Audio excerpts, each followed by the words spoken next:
खबर शामिल करते हैं सियालकोट से report Azhar Jani. Senior reporter BNP sports news Sialkot GSL edition 7 का खेले जाने वाला 26वां मुकाबला केनाल व्यू रेडर ने नेक्स्ट हैंगर सीसी मंडाल को शानदार मुकाबले के बाद 49 रन से हराकर ये मुकाबला अपने नाम कर लिया और जीएसएल एडिशन 7 में पहला मुकाबला अपने नाम किया।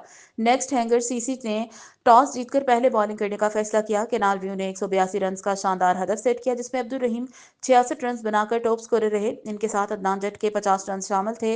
डॉक्टर ताहिर ने शानदार गेंदबाजी की और एक अच्छा स्पेल अपने नाम किया। हदफ के ताकुब में टीम नेक्स्ट हैंगर सीसी का आगाज अच्छा ना था। पहले ओवर में 2 विकेट गिरना टीम के लिए मुश्किलात का सबब बना।